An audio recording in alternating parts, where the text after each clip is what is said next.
Y ya hemos visto en esta primera conferencia las naciones involucradas de la alianza que encabezará Rusia, el resurgimiento de Rusia en el siglo XXI con Vladimir Putin, después de que la Unión Soviética cayó en 1991, y de qué forma Putin ha avanzado a Bielorrusia, a Georgia, etcétera, etcétera, finalmente a Ucrania, y en las últimas semanas a naciones del África.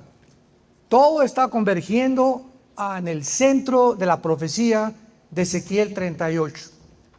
Y esto es suficiente para cualquier persona escéptica, agnóstica, atea, convencerla que no existe en ninguno de los libros sagrados, el Ramayana, el Popo, el Veda, el Tripitaka de Buda, el Corán de los musulmanes o del Islam. No existe ningún libro en los billones de bibliotecas, librerías que existen en el mundo con revelaciones, datos, historia, genética, biología, física, química, geometría, matemáticas, etcétera, etcétera, que encontramos en las Sagradas Escrituras.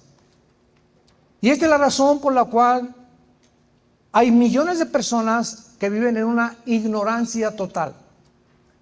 Por lo cual, al desconocer toda la revelación que Dios nos ha dejado en la Biblia, lógicamente que abordan o abrazan el ateísmo, el agnosticismo. Pues yo no creo que haya una verdad absoluta, no creo que exista un Dios, la Biblia fue hecha por hombres, es de interpretación que cada quien le da, y todas estas barbaridades que la gente, los medios de comunicación, politólogos, entrevistadores en los medios de comunicación hacen y enuncian, solamente rayan en la vulgaridad, en la ignorancia de poder tratar de emitir un juicio sobre algo que no conocen. Entonces es importante a través de todas estas conferencias, y es el propósito, no solamente que el mundo cristiano oiga que tenemos que alertarnos y prepararnos, que ya el Señor viene por nosotros, sino también es una voz de alarma al mundo entero. Estas conferencias, ustedes no se imaginan, han llegado a diputados, senadores, presidentes de Estado, etcétera, etcétera. Recibimos correos de mucha gente política que ha comenzado a escudriñar sus corazones, a entender que no somos dioses, que el Foro Económico Mundial ha anunciado que van a crear una raza superior de seres humanos, el sueño de Hitler con la raza aria. Y ante todas estas circunstancias que están sucediendo, el mundo está comenzando a convencerse que realmente no somos dioses, que aunque hemos llegado a un nivel impresionante en la tecnología y en la genética, estamos lejísimos, pero lejísimos de convertirnos, ¿verdad?, en realmente hombres y mujeres de la verdad, y todo lo contrario. La raza humana ha descendido a un nivel en el siglo XXI inferior a los animales. Hay una deshumanización impresionante. Por primera vez en la historia, el ser humano pierde su identidad genética, donde ya el hombre no cree ser varón y la mujer no cree ser mujer. Y donde de una forma absurda, ilógica, irrazonable, loca, psicópata, como ya dijimos, gobiernos están alentando la ideología de género y alentando a las naciones y a los gobernantes que adoctrinen a los niños desde la escuela primaria con la ideología de género, negando completamente el matrimonio judeo-cristiano de hace 6,000 años, que una familia es un varón, una mujer, un varón con órganos reproductivos masculinos, una mujer con órganos reproductores femeninos, para que pudiera el sexo hombre-varón unirse y traer niños al mundo. Un perro, hay una perra. Un gato, hay una gata. Un caballo, hay una yegua. Una ballena, hay un balleno. Un toro, ¿verdad?, hay una vaca. En el mundo animal, en el mundo humano y en las mismas aves, solo hay 2 sexos.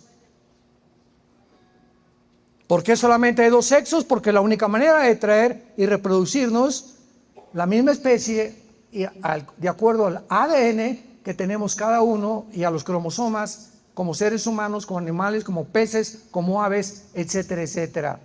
Es la locura, es una locura el mundo actualmente. Pero repito, detrás están los gobiernos, infundiendo, adoctrinando, influenciando estas doctrinas satánicas, antibíblicas, anticristianas para romper la familia. Objetivo final, que nuestra lealtad no sea a mi familia, sea al Estado. En California ya, la semana que entra en vigor la ley que los niños, escuchen esto, en California, a los 12 años pierden la patria potestad de sus padres. ¿Qué estoy diciendo? Que a los 12 años el Estado de California llegará a tu casa y podrá sacar a tu hijo de tu casa o de la escuela y llevárselo y adoctrinarlo en alguna escuela con la ideología de género o tal vez sin el permiso de los padres hacerle cirugías para convertirlos en transgénero. Damas y caballeros, santos de Dios, ¿habrá más maldad que esta? ¿A tanta perversión y tanta locura hemos llegado en el mundo? Las Naciones Unidas dictaminando que está autorizada la pedofilia.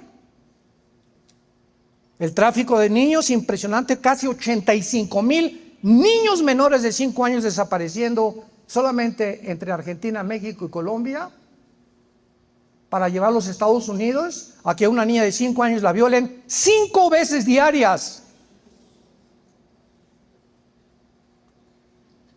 No se pierda la película El Sonido de la Libertad, que van a estrenar pronto, no sé si ya la estrenaron aquí. 31 de agosto.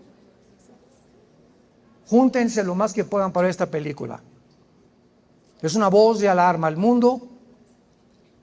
Mi esposa y yo lloramos y lloramos y lloramos. Violar a una niña 5 veces diaria por 4 o 5 años, destruirla psicológicamente y a niños también. Y el mundo está completamente sordo, ciego lo que está pasando en el mundo. Todos buscando hacer más dinero, más fama, más publicidad, más honores, más reconocimiento. Y dentro de la iglesia, bombardeándonos y volviéndonos los cañones unos contra otros. Las diferentes redes sociales, atacando pastores contra pastores, pastores contra pastores, criticando a la iglesia, criticando pastores, en lugar de que estas personas se dediquen a predicar el evangelio, se dedican a criticar a otras iglesias, a otras denominaciones, y sin saber que le están haciendo daño al cuerpo de Jesucristo. Porque todos somos hermanos.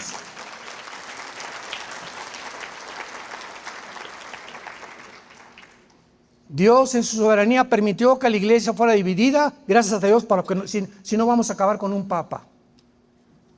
Y hay pentecostales, carismáticos, Vida Nueva para el Mundo, nazarenos, teología de la Reforma, presbiterianos, pero todos somos hermanos. Y yo tengo hermanos dentro de la propia organización que difieren conmigo en muchas cosas de escatología y no los agrego ni los ataco. ¿Quién soy yo? Es la obra del Espíritu Santo. ¿Tú crees eso? Bueno, sigue estudiando y vas a descubrir que eres chamaco todavía. Pero eso de agredirnos, yo me puedo juntar con pastores que yo sé que no tienen mi doctrina, que son pentecostales o carismáticos, y les amo y los abrazo y los saludo. ¿Por qué? Porque el amor cubrirá todas las faltas. Y si tuviera yo lengua, si tuviera toda la teología y toda la revelación y no tengo amor, y a mis hermanos los persigo públicamente, no soy nada. Tenemos que despertar y entender qué es la iglesia. Vamos a ver a continuación en qué tiempo podría suceder esta invasión de Rusia con naciones africanas que ya hemos visto en contra de Israel.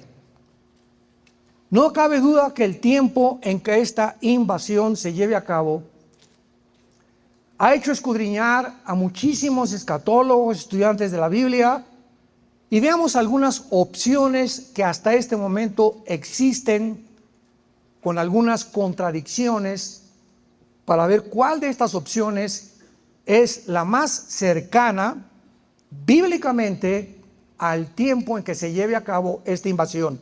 Número 1. Esta invasión no puede llevarse a cabo al final del milenio. ¿Por qué? Porque en Apocalipsis 20, 6 al 9 se vuelve a mencionar a Gog y a Magog. ¿Por qué? Porque uno de los resultados de esta invasión, o sea, ¿por qué es imposible que sea la misma invasión, la de Ezequiel 38 y la de Apocalipsis 20 del 6 al 9?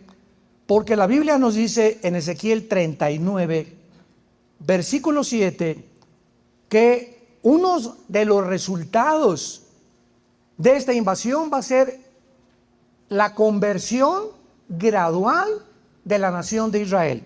Dice Ezequiel 39, 7, y haré notorio mi santo nombre en medio de mi pueblo Israel, y nunca más haré profanar mi santo nombre, y sabrán las naciones que yo soy Jehová. Entonces, no puede ser al final del milenio, ni la que está en Apocalipsis 20, porque antes de esta invasión, en el milenio, Israel está gozando de las bendiciones con la iglesia del reino mesiánico de Jesucristo. O sea, descartado completamente. Número 2. Otros han enseñado que puede ocurrir al inicio del reino milenial, porque Gog y su aliado estarán muy bien armados para pelear. Además, se nos revela también que el reino milenial estará libre de guerras. Por ejemplo, en el libro de Miqueas, en el Antiguo Testamento, en el capítulo 4, encontramos claramente que la Biblia nos enseña que ya no se utilizarán las guerras, que juzgará Dios entre muchos pueblos. Miqueas 4, versículo 3, corregirá naciones poderosas hasta muy lejos, martillarán sus espadas para asadones, sus lanzas para hoces, y no alzará espada nación contra nación, ni se enseñarán más para la guerra. Entonces no puede ser al principio del milenio, porque al iniciar el milenio inicia 1000 años de paz. La promesa dada a Abraham, Isaac y Jacob, a los profetas, Jesucristo, los apóstoles, hablaron de este reino visible, terrenal, literal, por 1000 años, donde estaríamos gobernando junto con Jesucristo. Número 3. Esta invasión tampoco puede ser al final de la gran tribulación, o sea, en el tiempo de la guerra del Armagedón. ¿Por qué? Porque en ese tiempo, pues los judíos estarían enterrando las armas, como dice aquí en Apocalipsis, Ezequiel 39, versículo 12, y la casa de Israel estarán enterrando por 7 meses, limpiando la tierra. Versículo 14, y tomarán hombres a jornal, y al cabo de 7 meses harán el reconocimiento. Entonces es imposible que sea esto al final de la gran tribulación, vuelvo a repetir, porque será ahí la persecución del anticristo más horrible, más sangrienta que la persecución de los nazis. Parecerá Pinocho persiguiendo a Mickey y a la pequeña Lulú.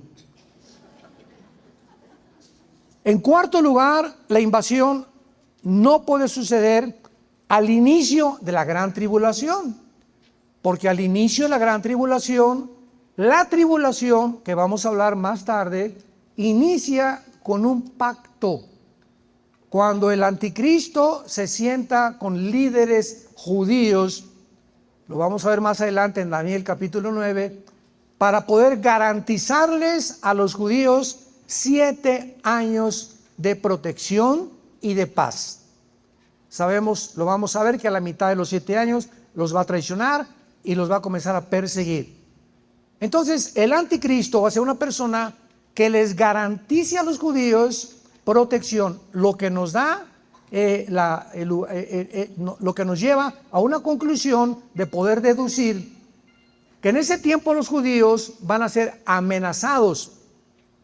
Y lo más interesante de esta invasión, lo más interesante, es que las naciones árabes no tendrán parte en esta invasión. Ni Egipto, ni Jordania, ni Siria, ni Líbano, ni Irak. ¿Pero cómo es posible? Ese es el círculo más cercano a Israel.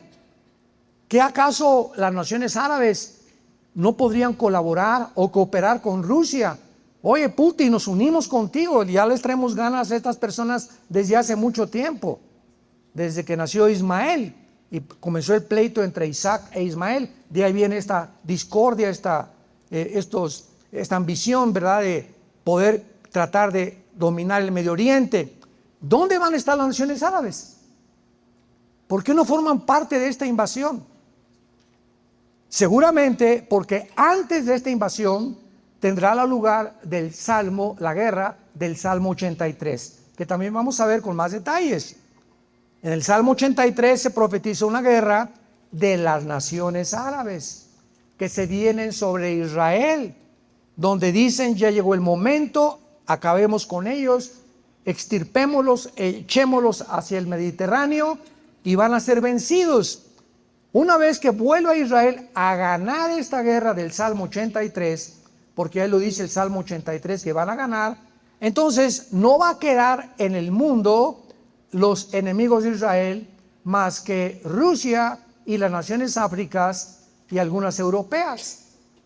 Entonces esta es una posibilidad por la cual los árabes no estarán involucrados en la guerra de Gog y de Magog. ¿Cuándo podría ser entonces el tiempo más claro para esta invasión?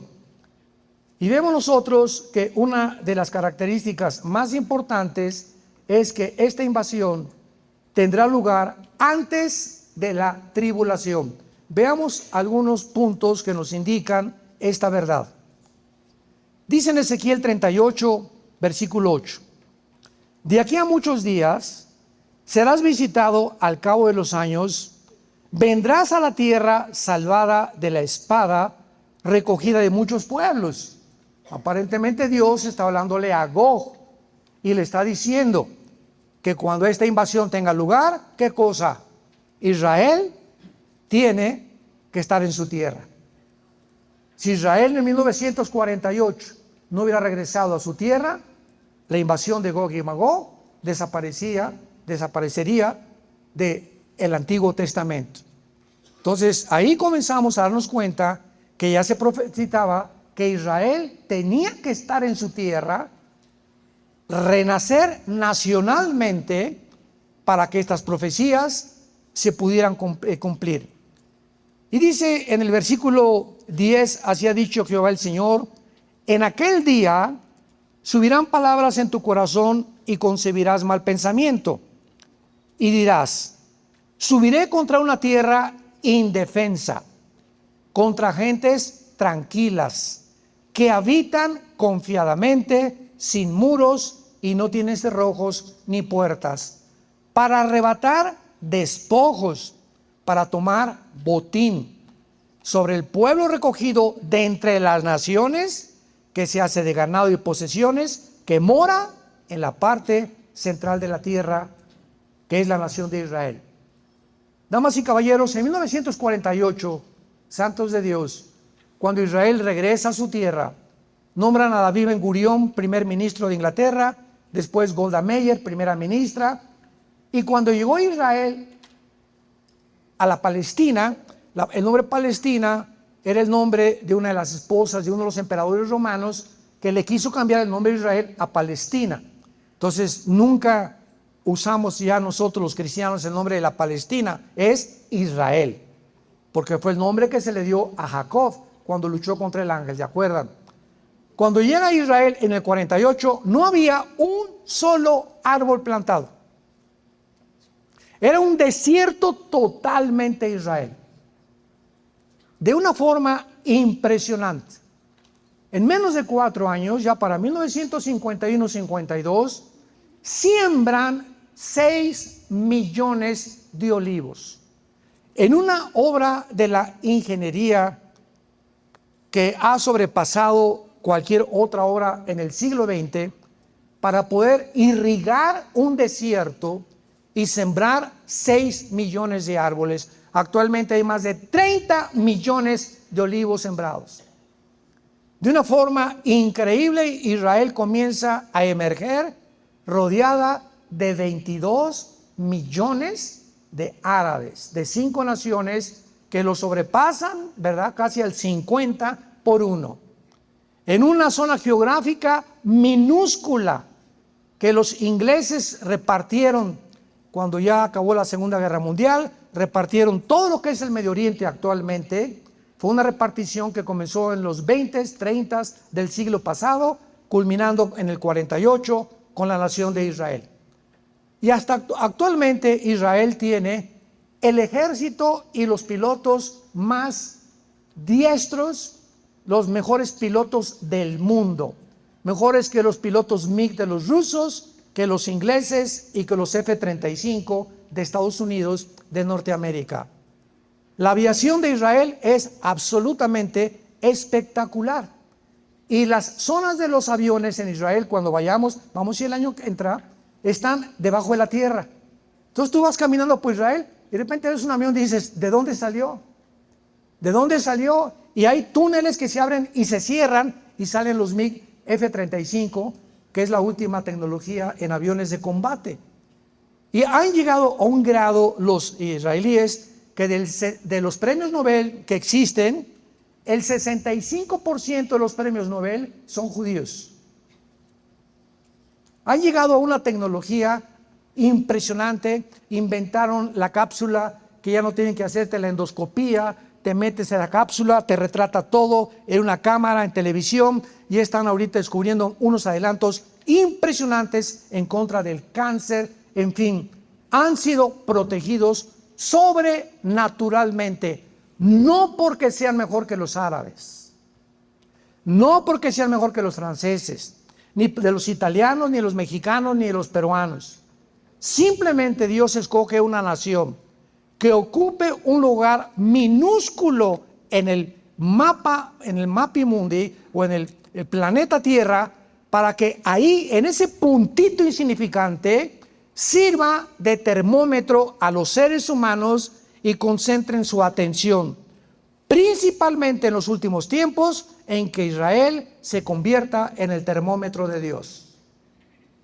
Nada más por eso los escogió Dios. Y se los dijo en Deuteronomio capítulo 7, ustedes no son mejores que nadie, y los he amado por soberanía, y los he amado por gracia, pero no porque sean mejores, simplemente para que en algún pueblo pudiera nacer el Mesías, para que a través de ustedes naciera y pudieran producir las Sagradas Escrituras, para que a través de ustedes las profecías de los últimos tiempos se cumplieran, y para que la atención del mundo se volviera a Israel en estos tiempos y pudieran descubrir por qué Dios se le llama el Dios de Israel. Y recordemos que la palabra Israel significa el que lucha al lado de Dios. Y ahora la iglesia, una vez que crucificaron a Cristo, se convierte en una nueva entidad, completamente diferente a Israel, como lo vamos a ver después.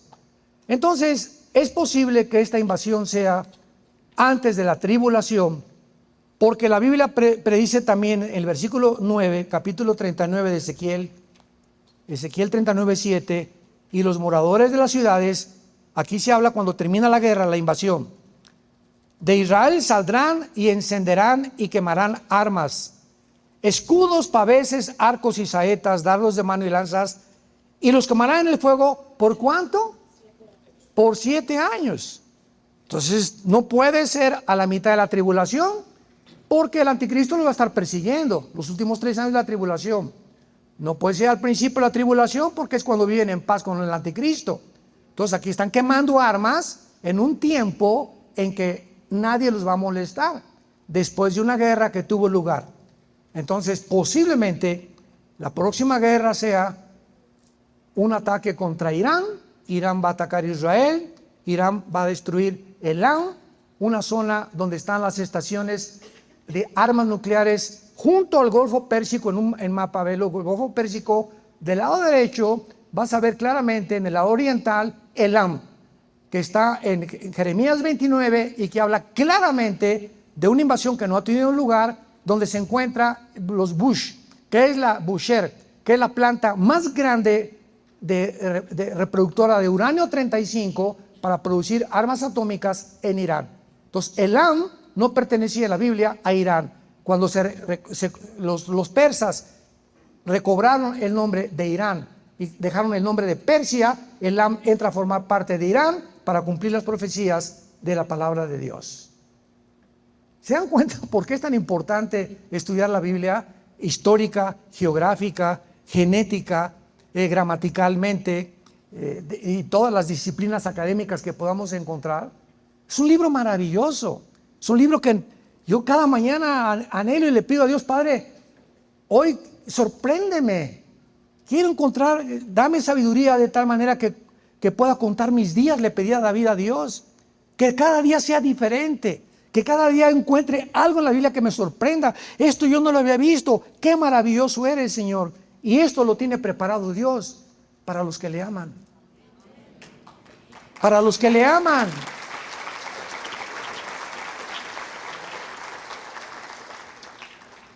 Estas son las razones por las cuales es posible que esta próxima invasión nosotros estemos vivos.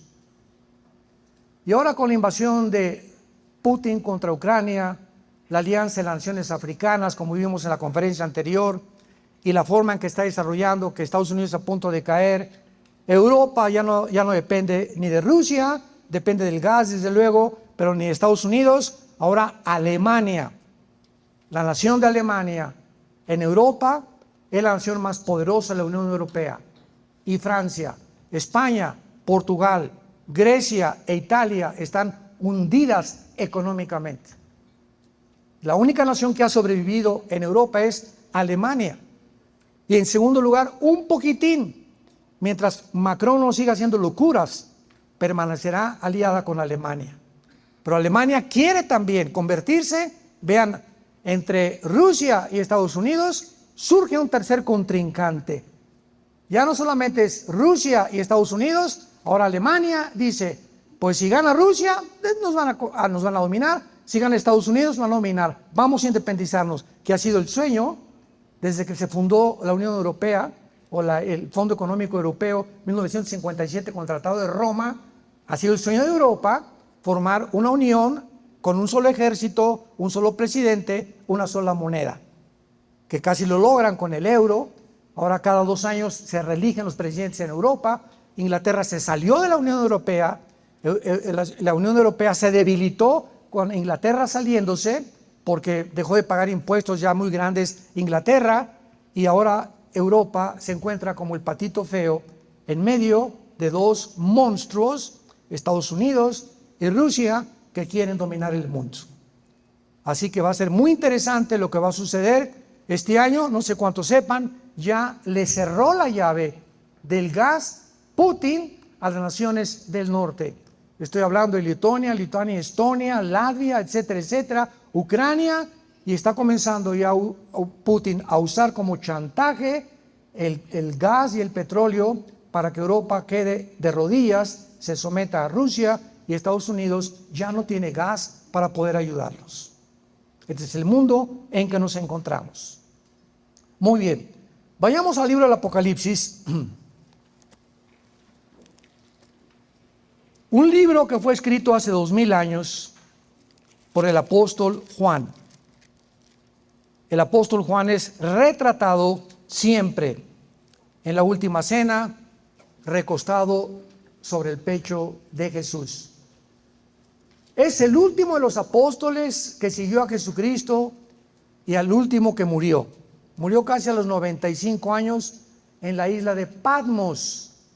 Patmos es una isla junto al mar Egeo, ¿verdad? Al lado occidental de Rusia, al lado oriental de Rusia, perdón.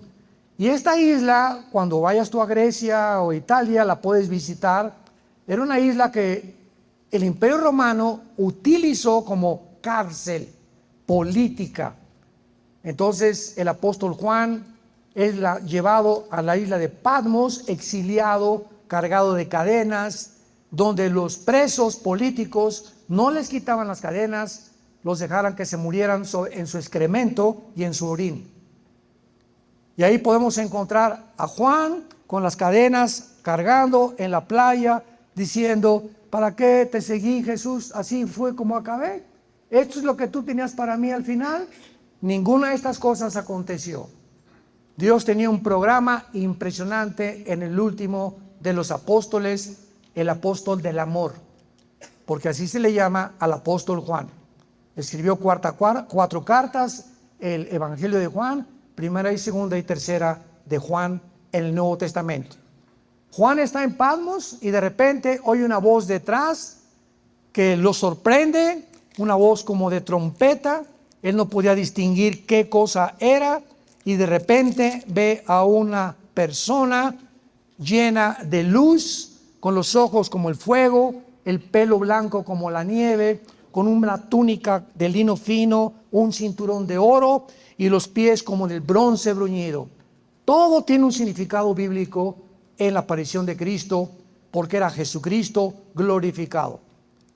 Y lo primero que le dice Cristo, Apocalipsis 1, versículo 11, es: yo soy el alfa y la omega, que es la primera letra y la última letra del abecedario griego, el primero y el último.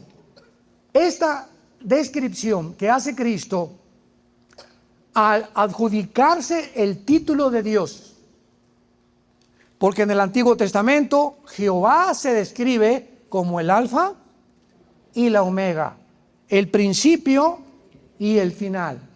Y aparece Jesús glorificado, sin espinas, limpia su sangre, con un cuerpo perfecto, bellísimo, me imagino, resplandeciente, y le dice: yo soy Dios.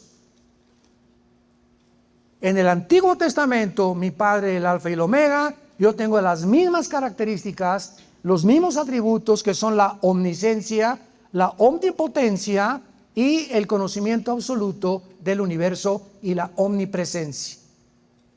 Entonces, al decir yo soy el primero y el último, ¿qué le está diciendo en el Antiguo Testamento y Cristo a Juan? Eso es importantísimo. Si dice Dios, yo soy el primero, ¿qué nos está diciendo? Que nadie de los seres humanos en toda la historia podrá descubrir ni el origen del universo, ni el origen de dónde venimos. Porque para que algo sea científico, tiene que ser repetitivo. Nadie estuvo cuando comenzó el universo. Nadie estuvo en el huerto del Edén. No, pues somos el chango, una evolución, la teoría darwiniana, etcétera, etcétera, etcétera. Entonces, Él es el único Dios, a través de la Biblia, que nos puede decir cuál es el origen del universo, del cosmos, de la vida humana, de la vida de los animales, etcétera, etcétera. Y cuando nos dice, yo soy el último, nos está diciendo que así como Él es el único que conoció el principio, Él es el único que sabe cómo terminará la historia humana. A ver otra vez. Él es el principio, Él es el final. ¿Dónde estamos nosotros? En medio. Las cosas todavía no terminan. Cuando nos dice, y venimos a la historia y comprobamos que todo lo que dijo Dios y Jesucristo, su crucifixión, lo que está pasando en el mundo se ha cumplido y estamos aquí en medio, sabemos que las profecías finales se cumplirán también. Y esto nos hace vivir en paz.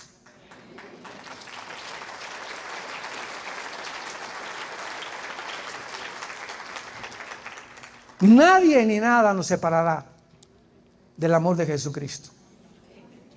No tengan miedo, mi pequeña manada. Yo soy tu buen pastor. Mantén la esperanza a la que fuiste llamado desde el principio hasta el final, para que no sean perezosos ni negligentes, de aquellos que como por la fe y la fe y la esperanza pueden llegar al final de la vida. Y no es como comenzamos, recuerda, sino como terminamos. Muchos políticos, deportistas, cristianos, predicadores comienzan muy bien y algo a la mitad del camino les pasa, que no terminan la carrera. No seamos de este tipo de personas, que comenzamos bien y terminamos mal. sino que comencemos y terminemos con más pasión por la verdad, con más fuerza, con más energía, con más amor a mi esposa, más amor a la humanidad, más amor a mis hijos y un corazón santo delante de Dios. Porque es el temor de Dios el principio de la sabiduría. Tú no podrás jamás tener sabiduría si antes no le temes a Dios. ¿Y qué es temer a Dios? Apartarte del mal. Las personas hacen lo que hacen en el mundo porque creen que Dios no los ve. Todo lo que tú haces escondidas, ¿sabes por qué lo haces? Porque crees que Dios no te ve. Porque si creyeras que Dios te ve, no harías lo que haces cuando crees que nadie te ve. Programas de televisión escondidos, pornografía, pensamientos de adulterio, tienes relaciones con tu novio sexuales y estás en el grupo de alabanza y vive el mundo y muchos en la iglesia haciendo cosas porque han perdido el temor de Dios. Nunca tendrás sabiduría para saber con quién casarte, si con el que te casas es el de Dios, o comprar esa casa, o qué es lo que vas a hacer, simplemente porque no hay el temor de Dios. La sabiduría es la capacidad para poder incluir el conocimiento en la vida práctica. Y tenemos que ser hombres y mujeres santos delante de un Dios que es santo, santo, santo. Amén. En Apocalipsis se le aparece Jesucristo a Juan y ya le dice, verdad, no temas, versículo 17, yo soy el primero y el último, el que vivo y estuve muerto. He aquí que vivo por los siglos de los siglos y tengo las llaves de la muerte y del infierno, que se tradujo el Hades. El versículo 19 del Apocalipsis, capítulo 1, nos describe claramente la clave para interpretar el Apocalipsis. Esto es una forma sencilla que ha confundido a cantidad de personas que han convertido el Apocalipsis en algo alegórico, en algo que no es literal, aunque hay muchas cosas que no son literales, pero han tratado de espiritualizar el milenio, espiritualizar las profecías, simplemente porque no han incluido el versículo 19 del capítulo 1 que dice así. Cristo le dice a Juan, escribe las cosas que has visto, que son las del capítulo 1 del Apocalipsis.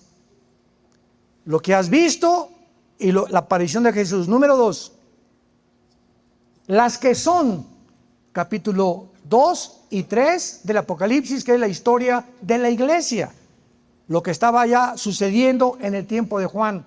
Y escribe las cosas que han de ser después de estas. O sea, del capítulo 4 en adelante, todo es de carácter profético. No se puede espiritualizar ni alegorizar, es de carácter profético. Y así comienza la Biblia en el capítulo 1 del Apocalipsis, la revelación de Jesucristo que Dios le dio para manifestar a sus siervos las cosas que deben suceder pronto. Y la declaró a su ángel, que ha dado testimonio de la palabra de Dios y del testimonio de Jesucristo y de las cosas que ha visto. Dichosos los que leen y las que oyen las palabras de esta profecía y guardan las cosas en escrita, porque el tiempo está cerca. Todo esto está escrito para un tiempo futuro, que es como termina Apocalipsis 21 y 22 con los nuevos cielos y la nueva tierra y la eternidad. Lo que nos interesa ahora en este libro maravilloso que es el Apocalipsis, yo tengo 100 conferencias, las puedes buscar en YouTube, versículo por versículo, cubriendo los 22 capítulos del Apocalipsis. Si te interesa, quemarte un poquito las pestañas. En el capítulo 7 del Apocalipsis nos adelantamos para encontrar, y quiero hablar de los 144,000 judíos que Dios levantará en la tribulación. Después de que el anticristo firme el pacto con los judíos. Y esto es muy importante.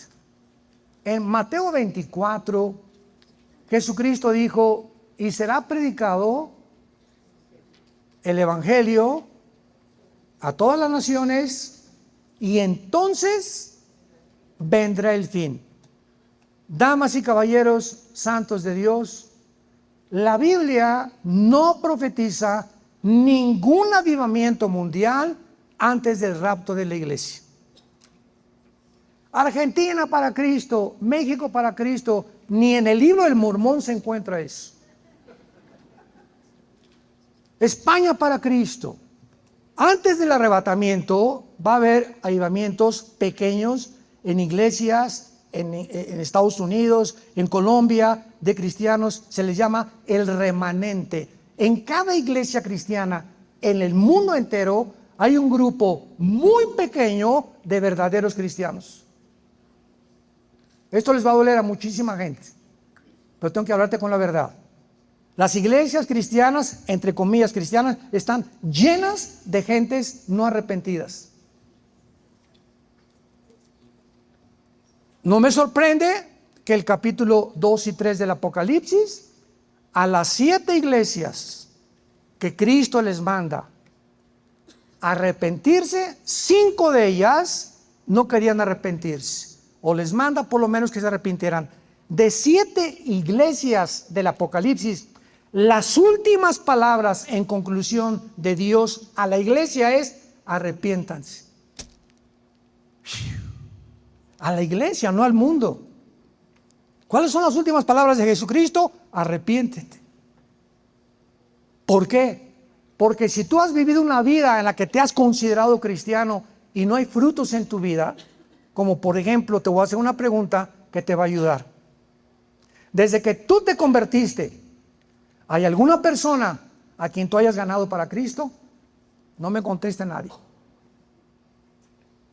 Desde que tú te convertiste, tienes una pasión desbordante por el del elevador, la mesera, la tortillera, el chofer del carro, las personas, de estar en la oportunidad que tengas en el banco platicando con una persona, cuando va alguien sentado en el avión, en el camión. Tienes una pasión por hablar de Jesús y decirle a esa persona: quisiera, me pudiera escuchar 3 minutos, quiero decirle un testimonio que atravesé en mi vida. Yo era tal y tal y tal y cosa, y ahora Cristo ha entrado a mi vida, etcétera, etcétera. ¿Has hecho esto en Navidad? Mi familia, mis primos, por favor, un silencio, quiero darles un mensaje de 5 minutos, siéntense por favor y darles el plan de salvación. ¿Lo has hecho? Desde que tú te convertiste. Cuando llegues al cielo, Dios te va a decir: no me importa cuántas iglesias construiste, cuántas veces predicaste, cuántas veces. Lo único que te voy a preguntar, dice Jesucristo, dice Dios al entrar al cielo: ¿tuviste fruto? ¿Cuál es tu fruto? Todo árbol que no produzca fruto será cortado.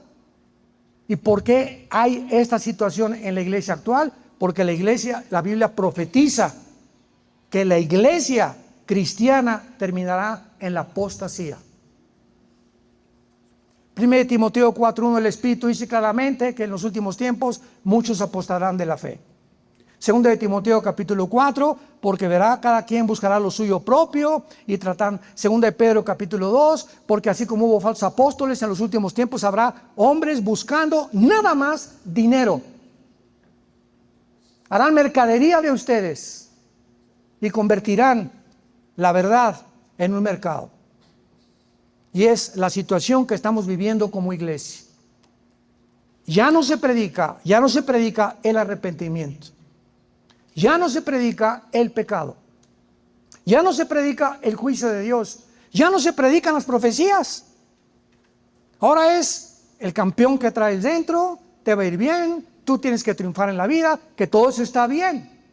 Pero ¿cómo puede una persona cambiar si no es confrontada con sus pecados primero? Decía Juan Wesley, el gran predicador, que antes de predicar la gracia, prediquemos la ley. Tú has pecado y tu vida ofende a Dios. Y si no hago esto antes de predicar el evangelio, la persona no puede reconocerse que es pecador. Si alguien no me dice: tú estás enfermo y tienes cáncer, y aquí está la radiografía, tienes cáncer, yo no me convenzo de que me hagan una quimioterapia, porque me tienen que demostrar que yo soy pecador. Y cuando predicamos y decimos: tú has pecado y has ofendido con tu vida con Dios, y si tú sigues en esta vida, hay un infierno que te va a esperar, esto ya no se predica. Ay, no, porque esto ofende a la gente y la gente se va. Pues que se vaya. Y que sea limpiada la iglesia, y Dios bendecirá a estos pastores.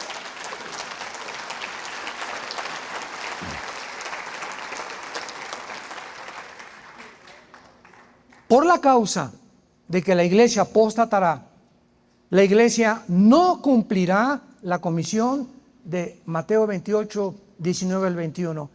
Predicar el evangelio, hacer discípulos a todas las naciones. La iglesia no terminará la comisión que eso nos encomendó.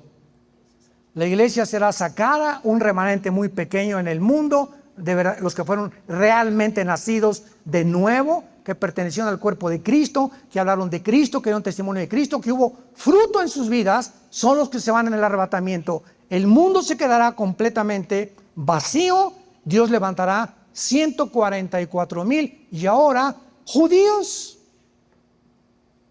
¿Por qué judíos? ¿Por qué todo el Apocalipsis es el Antiguo Testamento? El tabernáculo, el templo, judíos, los dos testigos, Moisés, Elías, porque Dios ahora que la iglesia sale y Dios no se ha olvidado de Israel. Romanos 9, Romanos 10, Romanos 11. Dios no se ha olvidado de Israel. Y las promesas hechas a Abraham, el pacto abrámico es incondicional. El pacto de Deuteronomio, ¿verdad?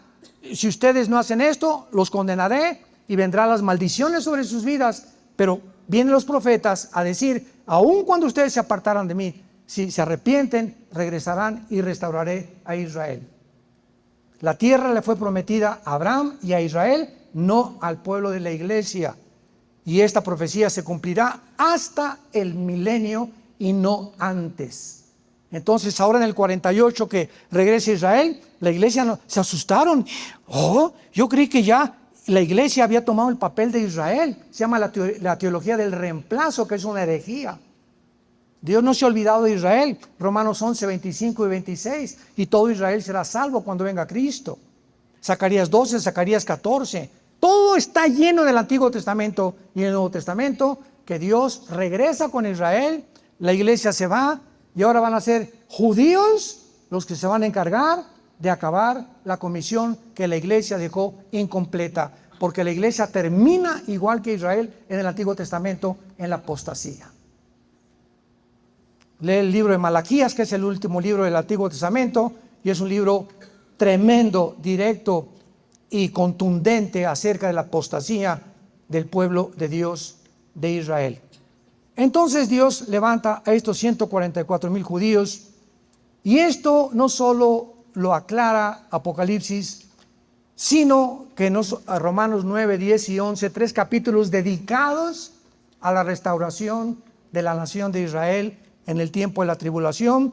Y vayamos a ver algunas de estas profecías en el libro de Zacarías, en el Antiguo Testamento, donde nos habla ya la antesala de la Tercera Guerra Mundial o el Armagedón, colocando a la nación de Israel como el centro de las profecías de Dios. Zacarías 12, versículos 2 y 3. He aquí yo pongo a Jerusalén, no a Bogotá, ni la Ciudad de México, que hará temblar a todos los pueblos de alrededor contra Judá en el sitio contra Jerusalén. Aquí está hablando ya del Armagedón, de la Tercera Guerra Mundial, donde las naciones del mundo rodearán a Israel, principalmente Jerusalén. En aquel día yo pondré a Jerusalén por piedra pesada a todos los pueblos. Todos los que se la cargaren serán despedazados, bien que todas las naciones de la tierra se juntarán contra ella. Versículo 9. En aquel día yo procuraré destruir a estas naciones que vinieron contra Jerusalén. Versículo 10.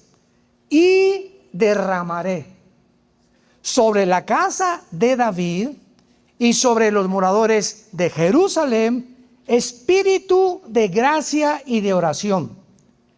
Y mirarán a mí a quien traspasaron, es decir, a la segunda venida de Cristo, y llorarán como llora por su hijo unigénito, afligiéndose por él como quien se aflige por el primogénito. ¿De qué está hablando Dios?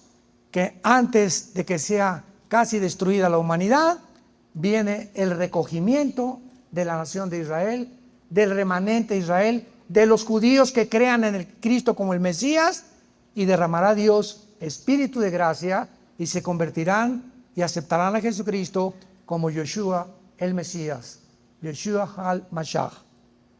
Vemos nosotros en el capítulo 13 de Zacarías, en aquel tiempo, está hablando el mismo tiempo, habrá un manantial abierto para la casa de David y para los habitantes de Jerusalén, para la purificación del pecado y de la inmundicia.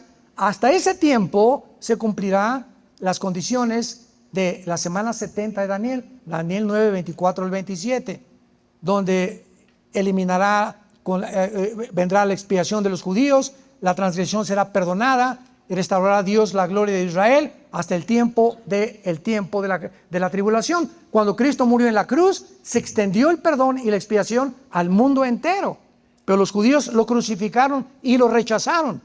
Y ahora Dios, no hay judío, no hay griego, ni hay gentil, en el tiempo que vivimos de la iglesia. Pero cuando la iglesia sea sacada, vuelve Dios otra vez a recoger al remanente de la casa de Israel. Y todo Israel, o en aquel tiempo, serán salvados. Ahora bien, estos 144,000 judíos, regresamos a Apocalipsis 7, van a ser divinamente apartados y sellados para servir a Dios, terminando lo que la iglesia dejó incompleto, inconcluso. Y toda esta revelación nos trae una consideración de extrema importancia en relación al enfoque de los judíos de los últimos tiempos. La comprensión de las profecías será confundida o ha sido confundida en una oscuridad alegórica sin una propia distinción entre Israel y la iglesia. Ahí radica el meollo del asunto. Los cristianos estamos divididos y los que piensan así son mis hermanos, los respeto, ¿verdad? Y los amo, pero es la división entre la teología de la Reforma o lo que se llama el dispensacionalismo, que son dos ramas de la teología cristiana. Es maravilloso porque somos como los médicos, los cristianos. ¿Qué quiero decir? O como los dentistas. Yo voy al dentista y me dice hace algunos meses: mira, Armando, tienes esto y tienes dos opciones. Una, ponerte un puente, u otra, meterte, ¿verdad?, un implante. ¿Y qué me recomienda usted, médico? Pues si el médico es medio avaricioso y va a ganar más dinero con el implante, te recomiendo el implante. Y voy a buscar una segunda opinión y me dice: ¿sabes qué? No necesitas el implante. En primer lugar, acabo de tomar una radiografía de tu sistema óseo que está abajo de tus dientes y ya no tiene la suficiente fuerza para implantes. El otro dentista te mintió por intereses que no conozco, pero no te recomiendo eso. Con un puente puedes seguir masticando. Y voy con otro dentista y me hace otra opinión. Voy con un doctor, me lele aquí. ¿Qué? Pues mira, tómate estas pastillas. Espéreme, oiga, yo le agradecería que primero me hicieran una biometría hemática, un examen de sangre, de orina, para que usted tuviera un diagnóstico más apropiado. ¿Cómo puede usted diagnosticar? Pueden ser amibas, puede ser cáncer, pueden ser cosas que me están mucho más graves, pero ¿cómo se atreve usted a diagnosticarme algo siendo médico sin exámenes médicos anticipados? Voy con otro doctor y me dice: haz un examen de sangre, etcétera, etcétera. Y así vemos que dentro de la medicina, la arquitectura, no, yo ese edificio lo haría mejor con otro puente. No, yo no le haría ese puente, le haría esta estructura con este concreto. En todas las áreas de la vida, ninguno somos perfectos. Todos tenemos diferentes perspectivas de ver el mundo, todos somos filósofos, todos creemos cosas, otras no cosas, y tenemos que recurrir a la única verdad infalible, autoritaria, que es las Sagradas Escrituras. Y para poder comenzar ya a entender las Sagradas Escrituras, necesitamos muchísimo tiempo, diligentemente, para estudiarla. Y mientras tanto, pues nos vamos a poner de acuerdo en el cielo. Así que si un hermano me dice: yo hablo en lenguas, pues que Dios te bendiga, ¿verdad? Yo creo que los cristianos tienen demonios, que Dios te bendiga. Yo creo que el milenio es espiritual y que no es literal, pues que Dios te bendiga. Son cosas que no son esenciales para la salvación. ¿Me van entendiendo? Yo creo que se pierde la salvación. Que Dios te bendiga. Algún día el Espíritu Santo te va a convencer. Pero mientras tanto te voy a amar y te voy a aceptar y no te voy a perseguir. Solamente hay que estudiar más la palabra de Dios, y en el cielo vamos a convencernos de estas doctrinas no esenciales, mientras tú creas que es la sangre de Cristo la que nos limpia, y que la fe es el único medio para la salvación, que la Biblia es la autoridad final para nuestra vida y conducta, que habrá una resurrección de muertos y hay un cielo y un infierno. No me importa que digas pentecostal, carismático, bautista, vida nueva para el mundo, carismático, eres mi hermano. Te amo y te voy a respetar, nunca te voy a perseguir, porque perseguir a alguien que es cristiano es perseguir a Cristo. Cuidado que entre nosotros abandonemos el amor. Soportémonos unos a otros con nuestras diferencias, amémonos unos a otros, porque lo más importante es el amor. Para que el mundo no diga, como está diciendo ahorita, mira en las redes sociales cómo se pelean los cristianos. Mira cómo se critican. Miran cómo se bombardean unos a otros. Mira cómo se ensañan unos a otros. Realmente esas personas ni siquiera se puede creer que sean cristianas, porque el amor cubrirá todas las faltas. Y si tú tienes algo contra mí, ven directamente y dímelo. No exhibas el pecado de tu hermano antes de haber hablado con tu hermano y convencerlo de que él está mal. Alguien, Mateo 18, tienes algo contra tu hermano, ve con él. No te oye, toma 2 testigos. No te oye, dilo a la iglesia. Pero tú no puedes difundir y herir la reputación de nadie sin antes haber hablado con esa persona y dile, creo que estás mal en esto y en esto y en esto. Y no con la motivación de lastimar, herir su ministerio y su vida personal y su familia. Tenemos que arrepentirnos de muchas cosas en la Biblia. Vayamos ahora rápidamente a Efesios 2 para ver esta diferencia clara, que no haya dudas, donde el apóstol Pablo revela que la iglesia no existía en el Antiguo Testamento. Israel es una entidad completamente diferente a la iglesia. La iglesia es una entidad completamente diferente que no existía antes de que Cristo fuera muerto en la cruz. Porque Hebreos 9 dice que para que el testamento pueda ser reclamado, se murió mi abuelito y dejó un testamento. Mientras mi abuelito viva, yo no puedo decirle a mi abuelo, dame lo que está en el testamento. Espérame, me dice mi abuelo, para que pueda ser efectivo, el testador tiene que morir. Entonces, para que las promesas de Cristo fueran hechas reales a nuestra vida, Cristo tenía que morir. Y hasta que muere Cristo, el testamento, el Nuevo Testamento comienza. Mateo, Lucas, Juan y Marcos pertenecen al Antiguo Testamento.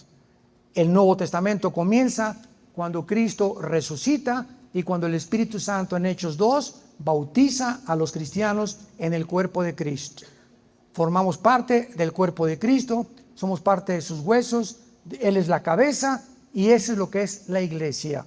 Y en Efesios 2 lo dice Cristo, en el versículo 14 lo dice Pablo, Efesios 2:14, para terminar, Él es nuestra paz, que de entre ambos pueblos hizo uno, está hablando judíos y cristianos, ahora ya no hay judío, cristiano ni nadie, ahora es un nuevo cuerpo, aboliendo en su carne las enemistades, la ley de los mandamientos, para crear en sí mismo de los dos un solo y nuevo hombre. ¿Qué es la iglesia?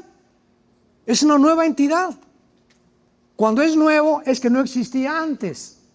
Ahora el cuerpo de Cristo, que es la iglesia, es diferente. El Espíritu Santo en el Antiguo Testamento no convirtió a nadie para que naciera de nuevo. Entraba con una persona, salía, pero nunca moró eternamente en ninguna persona en el Antiguo Testamento. En el Nuevo Testamento, el Espíritu Santo entra a nuestra vida, Efesios 1, 13 y 14, y el Espíritu Santo no se va a salir de ti. Escúchalo muy bien, hasta el día de la resurrección. Estamos sellados, implicando un sello, una garantía que estamos en Cristo. nadie nos podrá separar de él. Y dice el versículo 16, y mediante la cruz reconciliar con Dios a ambos en un solo cuerpo, matando en ella las enemistades. Capítulo 3 de Efesios, Pablo, prisionero de Cristo, si es que han oído de la administración de la gracia de Dios, que por la revelación me fue declarado el misterio, como antes lo he escrito brevemente. Leyendo lo cual podéis entender cuál sea mi conocimiento del mismo Cristo de Dios, misterio que en otras generaciones no se dio a conocer a los hombres, ahora es revelado a los santos apóstoles y profetas por el Espíritu. ¿Cuál es este misterio? Que los gentiles, o sea, los que no somos judíos, ahora somos coherederos y miembros del mismo cuerpo.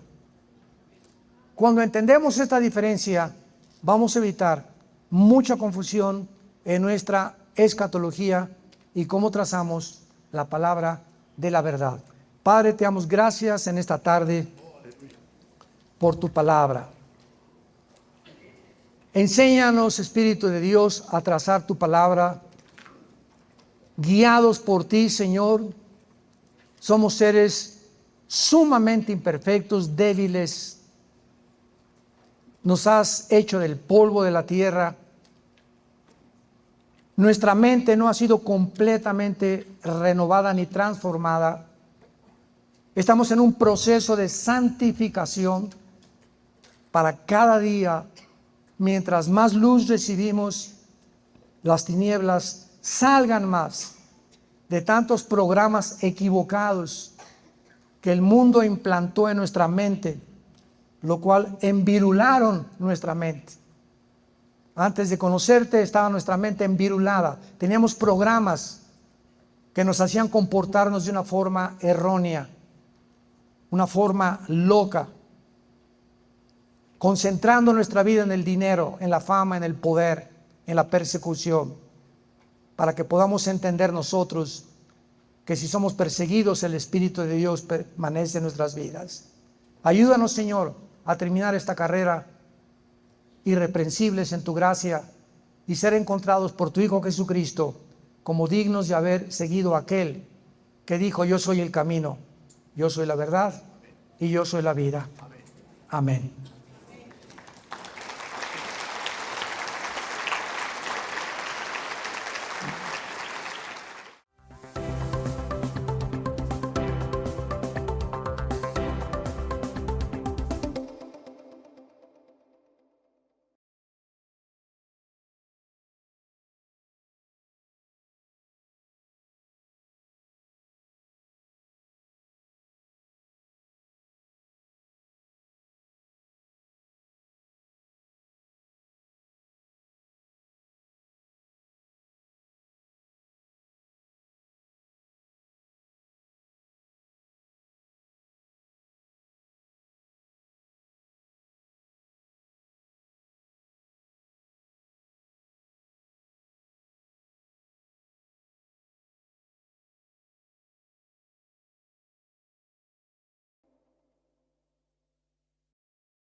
Podemos entender que, por ejemplo, a principios de la era cristiana, los apóstoles, su mensaje principalmente fue la resurrección de Jesucristo.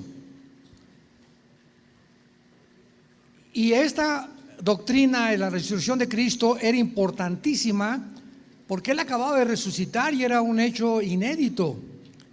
Más adelante surgieron otros padres de la iglesia, Jerónimo, Policarpo. Luego vino Agustín de Hipona.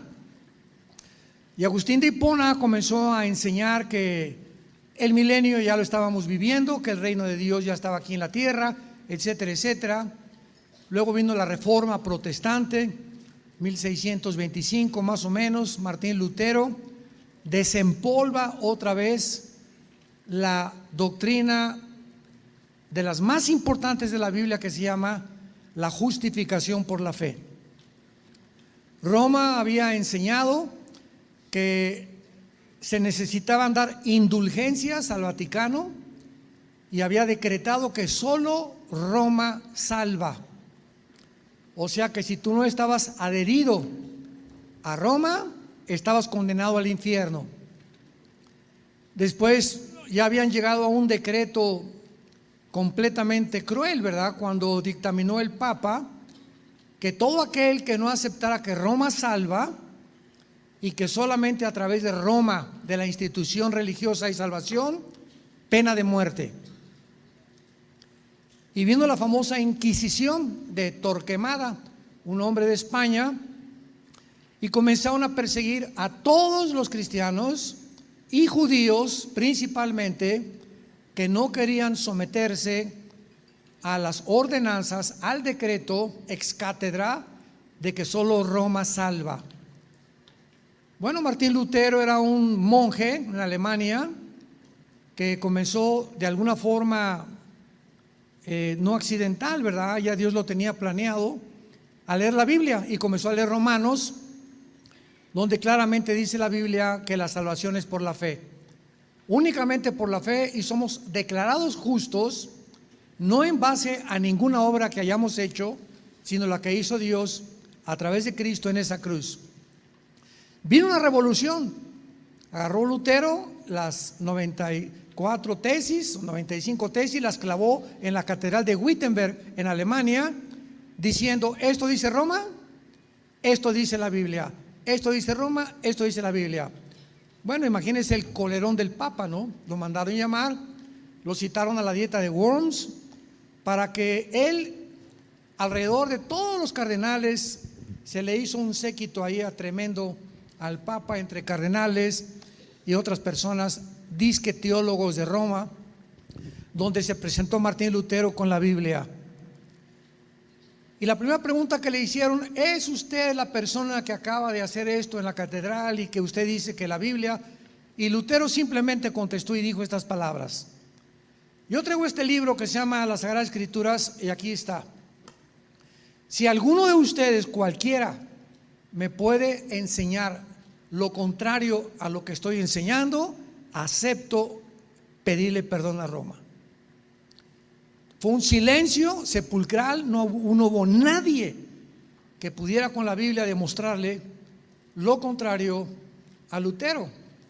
Y se inició la Revolución Protestante, lo condenaron a muerte, lo protegieron los príncipes de Holanda y de España. Lutero se casó con una monja que se llamaba Carina, también la sacó del convento, gracias a Dios. Y de ahí en adelante, después de la Reforma Protestante, vino el siglo 1800, 1900, que se llamó la época de las misiones, donde vinieron los grandes misioneros que llegaron a Inglaterra, llegaron a la India, mandaron al África, Livingstone y todos aquellos hombres que dieron hasta su vida por ello. Las iglesias comenzaron a dar mucho dinero a las misiones. Entramos al siglo XX y vino la Revolución Pentecostal. 1905, en la calle de Azusa, en Los Ángeles, hubo un levantamiento tremendo donde dicen que el Espíritu Santo comenzó a enseñar a muchísima gente que ya deberían de dejar unas doctrinas y desempolvarse un poco más. Y vino una revolución que se llamó la Revolución de las Lenguas. Como todo movimiento en la historia cristiana, comienza siempre, ¿verdad?, muy bien, y cuando no hay doctrina acaba mal. Vino el pentecostalismo y muchas iglesias históricas, como los bautistas, los presbiterianos, nazarenos, que porque se consideraban, ¿verdad?, que no había más que la iglesia bautista, más que la iglesia nazarena, etcétera, etcétera. Viene otro movimiento que se llama pentecostal y comienzan a abrir los ojos que los dones sí existen. Se había declarado que ya los dones eran para otra época. Esto revolucionó completamente el cristianismo y se volvió a estudiar más profundamente los dones espirituales hasta que llegamos a la década de los 60, donde el movimiento pentecostal se voltea o toma otra forma que se llamó el carismatismo. Entonces vino el movimiento carismático en los 60s, en los 70s, poniendo énfasis también en el don de lenguas y en que había otras doctrinas que habían sido sepultadas y no habían sido desenterradas.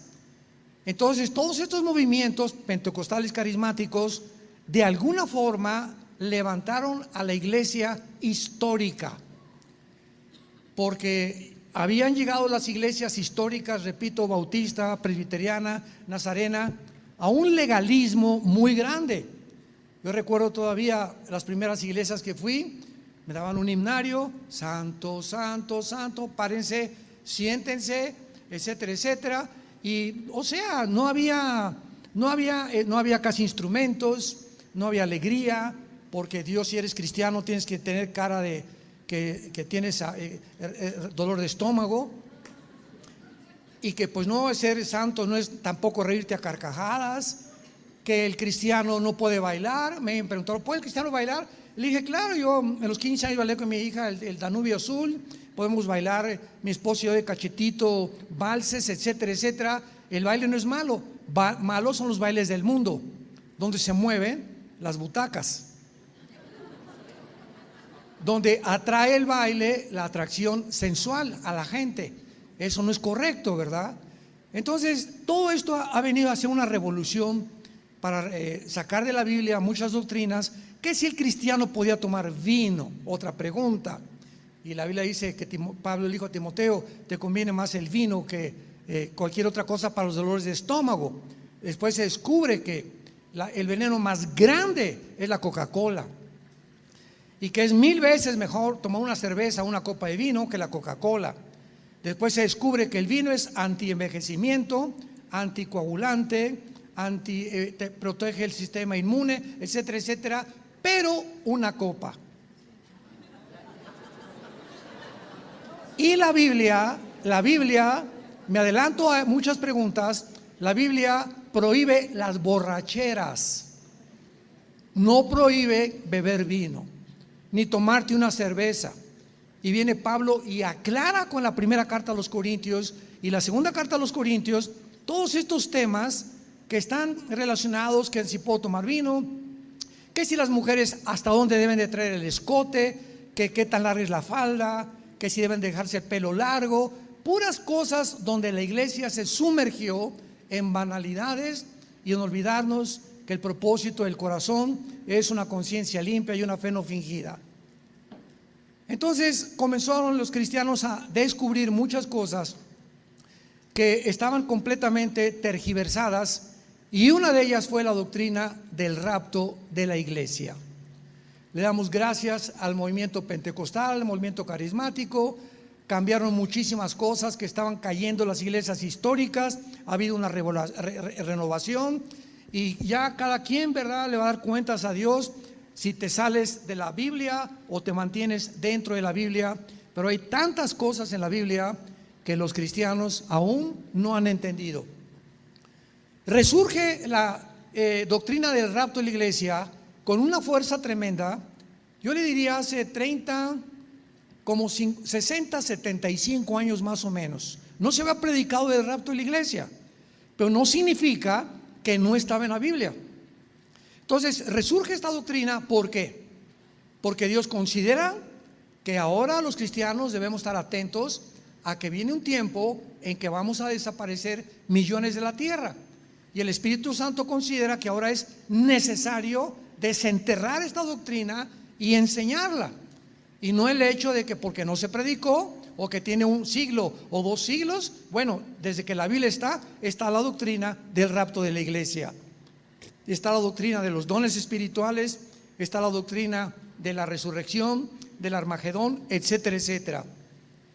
Y esta es la razón por la cual esta doctrina, en este tiempo que tú estás viviendo y yo también, ha sido tan atacada. Yo he escuchado y me han llegado correos que el rapto no existe, a este grado han llegado, que ni siquiera está en la Biblia, que no es una doctrina tampoco moderna, y que no hay tal cosa como el rapto de la iglesia. Estas ya son barbaridades, estas ya son casi herejías de poder negar algo. Como yo les digo, pues arranca las páginas, en más de 4 o 5 pasajes se habla claramente de la Biblia, como lo vamos a demostrar, de que vamos a desaparecer millones de personas antes de que venga la tribulación y la segunda venida de Jesucristo. Este es mi propósito, de compartir con ustedes esta doctrina, y vamos a terminar en la última conferencia con la Tercera Guerra Mundial o la Guerra del Armagedón. Dice Primera de Tesalonicenses capítulo 4, versículo 13 en adelante: tampoco queremos, hermanos, que ignoren acerca de los que duermen, para que no se entristezcan como los otros que no tienen esperanza. Porque si creemos que Jesús murió y resucitó, así también traerá Dios con Jesús a los que durmieron en él. Por lo cual os decimos esto en palabra del Señor, que nosotros que vivimos, que habremos quedado hasta la venida del Señor, no precederemos a los que durmieron, porque el Señor mismo, con voz de mando, con voz de arcángel y con trompeta de Dios, descenderá del cielo, y los muertos en Cristo resucitarán primero. Luego, o sea, después de esta resurrección, nosotros que vivimos, los que hayamos quedado, seremos ¿qué? Apunta esta palabra del griego, que es la palabra harpazo con Z, que se tradujo arrebatados. Harpazo. Esta palabra significa ser sacados de en medio súbitamente. Es la palabra que se usa también cuando hay un secuestro y llega un grupo de personas, toma una persona y la desaparece de la sociedad. Fue arrebatada, fue sacada de en medio. Esto es lo que significa la palabra arrebatados. La palabra rapto es la palabra latina raptarus. Cuando se tradujo al latín la Biblia, se usó esta palabra. Así que son sinónimos. Arrebatado, rapto son palabras sinónimas. Seremos arrebatados juntamente con ellos en las nubes para recibir al Señor en el Armagedón. Para cuando venga a matar al anticristo, cuando Cristo ponga sus pies en el monte de los olivos, vamos a recibir al Señor en el aire. La diferencia entre el rapto y la segunda venida de Jesucristo es que en el rapto Él viene por nosotros en el aire. Él no desciende a la tierra, nos lleva con Él al cielo, y durante los 7 años de la tribulación, Primera de Corintios 3, Romanos 14, 10, Juan capítulo 14, el 1 al 3, vamos a estar en el cielo, en el tribunal de Cristo, donde seremos examinados, recompensados por lo que hicimos mientras estábamos en el cuerpo, preparados para las bodas del Cordero. Después del tribunal de Cristo, Apocalipsis 19, vienen las bodas del Cordero, e inmediatamente, ¿qué cronología de la Biblia? Después de las bodas del Cordero, bajamos con Jesucristo. Entonces no pueden ser los mismos eventos, ya que la segunda venida de Cristo ya bajamos calificados para que se determine quiénes van a reinar con Cristo en el reino mesiánico o en el milenio. En la segunda venida venimos con Él. En el rapto nos vamos con Él, subimos con Él. En la segunda venida, Zacarías capítulo 14, baja Cristo con nosotros, pone sus pies en el monte de los olivos, se hace una cruz, un valle en Jerusalén, y de ahí en adelante viene a juzgar a los vivos y a los malos y a terminar la guerra del Armagedón. La Biblia es mucho más simple y más clara de lo que nos imaginamos, pero los seres humanos somos muy complicados y muchas veces, como hicimos en México, le echamos demasiada crema a los tacos. O sea, le ponemos de nuestra cosecha y pues yo creo esto o aquello, pero vamos finalmente a la luz de la palabra de Dios. En este pasaje que acabamos de leer, versículo 13, Pablo no quería que los cristianos de Tesalónica ignoraran acerca de los cristianos que habían muerto. La palabra dormir, desgraciadamente hay una secta que se llama los Testigos de Jehová, que dicen que cuando alguien muere perdemos la conciencia y no estamos conscientes a la hora de la muerte. Pero cuando Jesucristo dijo que Lázaro no estaba muerto, sino que dormía, y aquí se dice que los muertos duermen, es precisamente porque somos espíritu, tenemos un alma y vivimos dentro de un cuerpo. El espíritu es la parte inmaterial, invisible del ser humano, a través de la cual conocemos, adoramos y servimos a Dios. Juan 4:24, porque Dios es espíritu. El alma es la mente, las emociones, los sentimientos, la voluntad y todo aquello que expresa el dolor dentro de nuestro cuerpo. Ese es el alma. El cuerpo es el envase, la vasija, el vaso donde habita dos cosas, el alma y el espíritu. Entonces es importante que cuando tú mueras sepas, lo vamos a demostrar, no estás inconsciente. Vamos a ver claramente que la Biblia enseña que en el momento que tú mueras, cobras conciencia que tú eres. Tú vas a saber que tú eres Carlos, tú eres Panchita, tú eres Carmelita, tú eres Hipólito. Tú vas a saber que tú eres. Hay una conciencia que no vas a despertar y ¿quién soy yo? ¿En qué cuerpo estoy? No vas a saber que tú eres tú. Posteriormente Dios nos cambiará el nombre durante el reino milenial, pero vamos a mantener la conciencia de nosotros. Y esto es muy importante porque cuando alguien muere, ¿qué es lo que se va a la tumba? El cuerpo. ¿Con qué? Con el cerebro.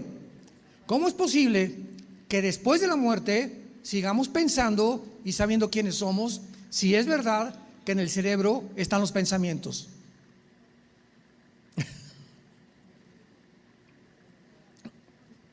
O sea, perdón, si al morir mi cerebro se lo comió los gusanos, entonces los pensamientos no los produce el cerebro. No es como los gases gástricos de los intestinos.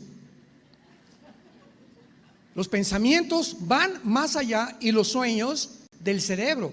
El cerebro es un órgano como el hígado, como el páncreas. Pero cuando estamos pensando, estamos en el área espiritual.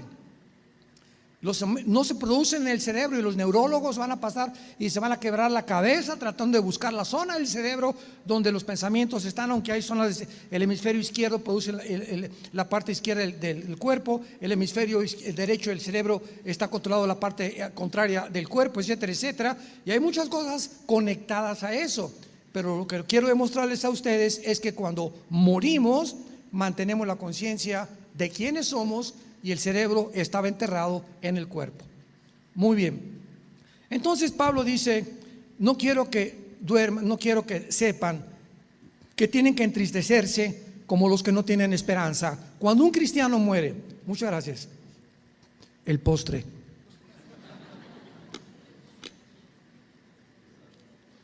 Cuando un cristiano muere, hay una mezcla en los cristianos que queramos. Se muere tu papá, nada más que donde pongo la copa, ¿no hay una mesita por acá? Aquí hay, gracias. Cuando el cristiano muere, se muere tu papá, tu mamá, tu hermano, tu hijo, nos entristecemos.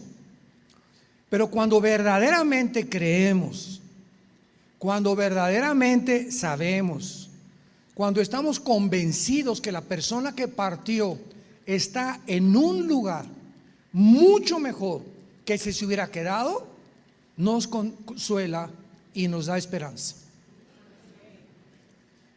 Una vez les conté que me hablaron, oiga hermano, a las 2 de la mañana, fíjese que pues mi abuelita ya casi va a los 100 años de edad y quiero que venga usted para que venga a resucitarla. Así me hablaron, me dijeron, bueno, todavía no se moría, pero me dijeron ya, pues, si se muere estamos seguros que usted la va a resucitar. Yo les hablé a estos hermanos y les dije, ¿saben ustedes qué pasaría si voy y se hace la resurrección de su abuelita? ¿Saben lo que? Ella iba a levantarse y les iba a decir, ¿para qué quieren que regrese a este mundo? Estaba mejor donde estaba. ¿Para qué querían que regresara a seguir sufriendo con todos ustedes? Dije, ya déjenla, él vaya a estar en un lugar mejor. Pobrecita, a los 100 años quieren que siga aquí sufriendo y que le duela el páncreas y que siga con dolores de estómago. ¿Y por qué? Porque queremos que esté con nosotros. Entonces, cuando alguien muere, tenemos que entender eso. van a un lugar muchísimo mejor, tu hijo, tu esposa, etcétera, etcétera. Y ese es el consuelo y la esperanza que nos da paz. Tenemos que seguir viviendo, tenemos que seguir luchando, no podemos, como las abuelas de hace muchos años, se vestían de negro por 6 meses porque estaban de luto. ¿Por qué? Porque no hay esperanza en la religión a la que pertenecían. Nunca les escribieron ni les leyeron la primera carta a los tesalonicenses. Paso número 2, versículo 14. Si creemos que Jesús murió y resucitó, noten ustedes las palabras, Dios traerá. O sea, ¿dónde están los que murieron? Con Jesús. Si creemos que realmente Jesús resucitó, traerá a Dios, o sea, todos los que han muerto están con Dios ya en el cielo. Y cuando venga Jesús por nosotros, Él va a traer a tu abuelita, a tu hermano, a tu hijo, a todos los que murieron desde Pentecostés a nuestros días. Porque el arrebatamiento solamente es para la iglesia. Los santos del Antiguo Testamento resucitarán después de la segunda venida de Cristo. Daniel 12 del 1 al 2, Isaías capítulo 26. En fin, no nos vamos a alejar mucho de esto. Entonces notemos que cuando Jesús venga, van a venir con Él santos, gente que murió antes que nosotros, dice los que durmieron con Él. Esto implica que los muertos ya están con Jesús y no están en el cementerio. ¿Me va siguiendo? Ya en México celebramos el famoso Día de los Muertos, no sé si lo hagan aquí, pero hay un chiste en México, ¿verdad? Creo que es en octubre, el 31 de octubre, donde toda la gente va al panteón y hay un chiste que a veces he contado, que unos llevan flores a los muertos y otros comida. Y ahí en este chiste estaba la India María, es un personaje muy famoso en México, la India María, sentada con una olla de mole, mochongo, ¿cómo le llaman aquí? ¿Lo que tú comiste? Macocho, tlacocho, como se llame. Ya ven para qué no me dan. Estaba con una olla de cococho, ahí la India María, ¿no? Y llega la señora Pompidou, una señora muy elegantemente vestida, con un ramo de flores. Y pasa junto a la India María y le dice: India bruta, ¿cuándo crees que tu muertito se va a comer el sancocho o el cococho? Y la India María le contesta a la señora Popov: cuando vengan los suyos por las flores. Tanto los incultos como los muy cultos, los pobres como los ricos, el paganismo está plegando el mundo entero. ¿Por qué esta incultura? Porque cuando un cristiano muere, un cristiano nunca regresa al cementerio. Un cristiano no regresa a hincarse al cementerio: papacito, aquí estoy, ni te está oyendo, mamacita, aquí estoy, te traigo unas flores. Todas estas cosas son de costumbres paganas.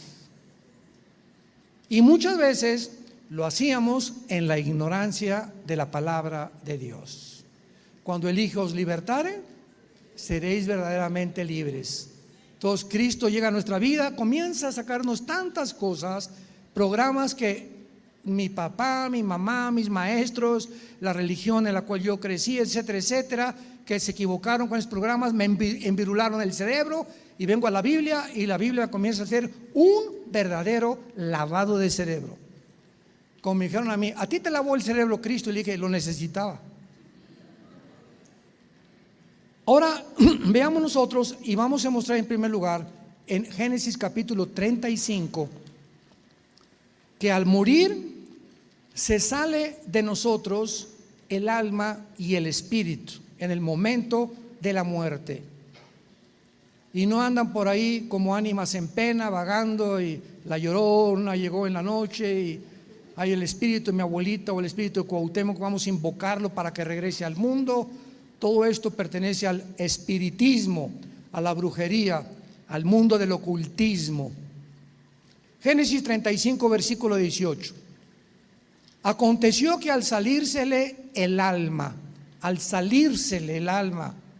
pues murió. Llamó su nombre Benoni, mas su padre lo llamó Benjamín. Apunten, por favor, los que trajeron su Biblia, arriba de la palabra alma, la palabra hebrea nepesh, como suena: N de nana, E de Enrique, P de Enrique, E de Enrique, S-H, como suena nepesh. Nepesh se pronuncia en el hebreo como J-L-S-H, es nepej, nepej. Por eso el Espíritu Santo se pronuncia Ruach, se escribe Ruach, CH, Ruach el Kadosh. Entonces la SH se pronuncia como J en el hebreo. Se le salió el nepej. Versículo 29. Exhaló Isaac, aquí hay otra cosa, el espíritu, y murió, y fue recogido a su pueblo, viejo y lleno de días, y lo sepultaron Esaú y Jacob. Apunta la palabra espíritu del hebreo Ruach, con CH se pronuncia Ruach, como con J. Etimológicamente, que es el estudio de las raíces de las palabras, nos implica y nos revela inmediatamente que el alma y el espíritu son dos cosas completamente diferentes. Desde que el Espíritu Santo ha escogido dos palabras completamente diferentes, que no son sinónimas, nos habla que el alma es una cosa y el espíritu es otra cosa. Repito, el alma es el centro de los sentimientos, de la voluntad, de todo aquello que emiten algo o que trata de cambiar tu vida interior, y de la voluntad que tú tomas o las decisiones que tú tomas. Es lo que se llama la mente. El famoso padre de la psicología Sigmund Freud se equivocó por ignorar estas verdades. Sigmund Freud fue un médico vienés que trató de enfocarse en el alma, que es la psique o la mente, como se ha traducido en muchos lados.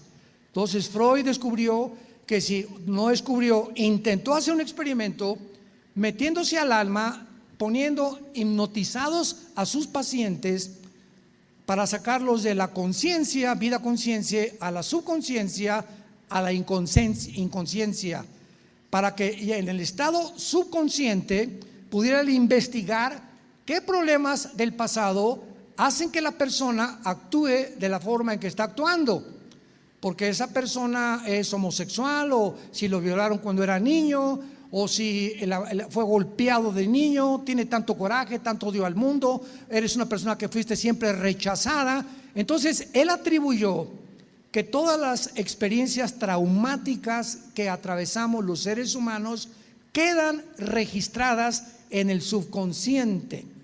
El inconsciente ya un estado un poco más profundo.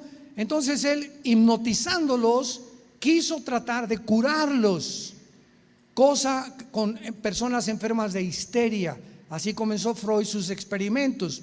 Después se le llamó el padre del psicoanálisis, después vino el conductismo con el doctor Jung, y después ahora se conoce como la psicología transpersonal. Después los psicólogos descubrieron que tú vas al psicólogo y pues me está esto, acuéstese por favor, voy a tratar de qué te hicieron, cuánto te acuerdas cuando eras niño, cuando eras 2, 3 años, te golpearon, de qué hogar vienes, estuviste en un internado, etcétera, etcétera. Y de esta investigación los psicólogos tratan de investigar la razón de tu conducta actual. Muy bien. Pues ahora, mijita, te dice el psicólogo, ¿verdad? Yo no estoy hablando en contra de los psicólogos, por favor, me van a entender. Ahora te va a decir el psicólogo, bueno, yo creo que tú eres esto y esto por esto, y te abusaron de niña, o tienes esto por esto. Muy bien, ahora el psicólogo no puede prescribir medicinas. ¿Ahora qué hago?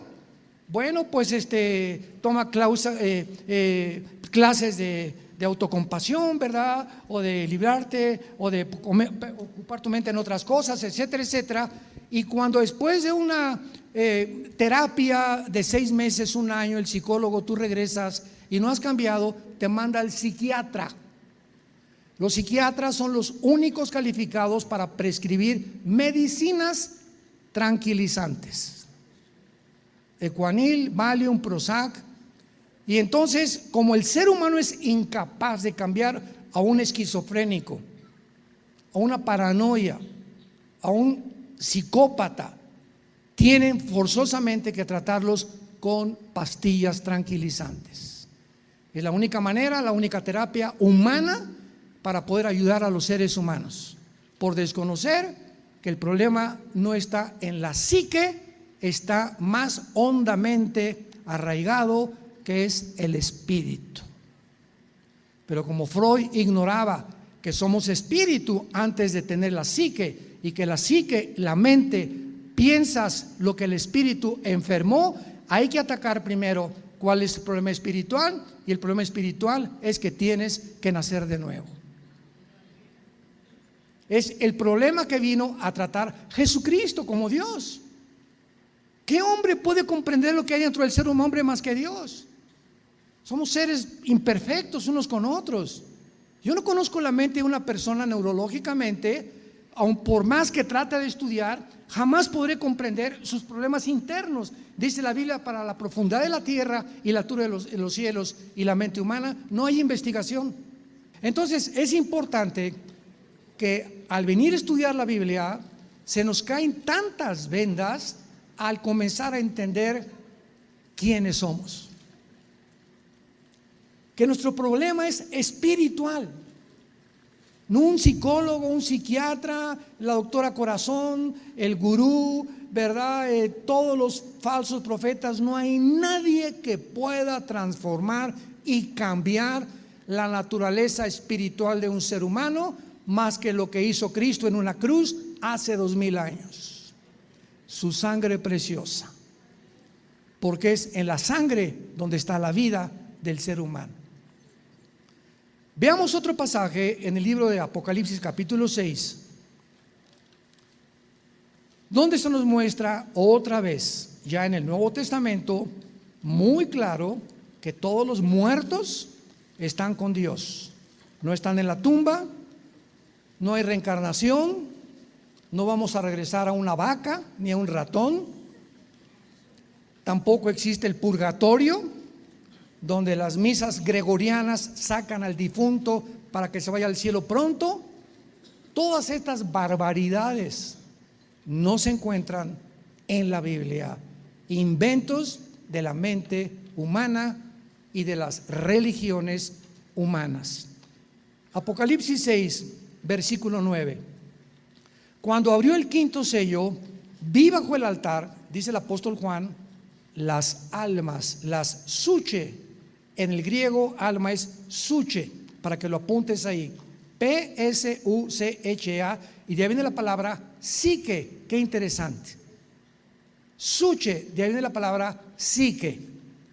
Vi las almas o las mentes o las psiques de los que habían muerto por causa de la palabra de Dios y por el testimonio que tenían, y clamaban, estaban hablando en el cielo, diciendo: ¿hasta cuándo, Señor santo y verdadero, no juzgas y vengas nuestra sangre en los que moran en la tierra?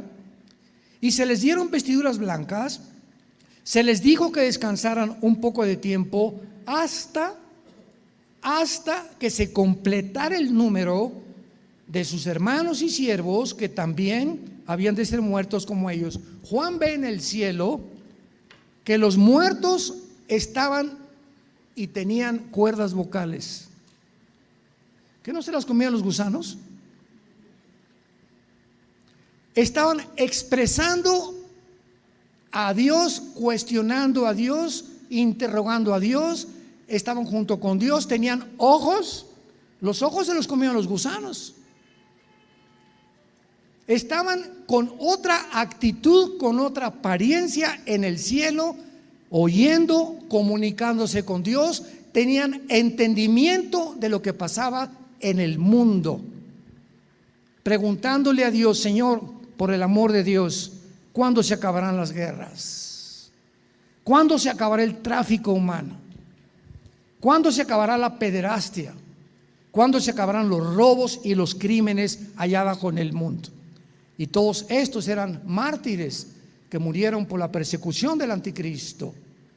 Y entonces se les dijo: espérense tantito, falta el otro número de mártires. Apocalipsis capítulo 7, cuando ya ve a miles de personas en el cielo muertas por el anticristo, y mientras se completaba el número de los que iban a morir en los 7 años de tribulación, se les dieron ropas blancas, lo que implica que entre la resurrección y tú te mueres hay un cuerpo intermedio.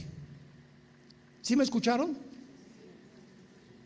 Tú te mueres hoy en la noche y no has resucitado, porque la primera resurrección es con el arrebatamiento de la iglesia. El primer resucitado fue Jesús. 1 Corintios 15, 22 en adelante. Jesucristo es el primero en haber resucitado y no haber vuelto a morir. Lázaro resucitó y se volvió a morir. Tabita resucitó y se volvió a morir. Todos los que murieron antes volvieron a vivir. Cristo es el primero en resucitar para vivir eternamente.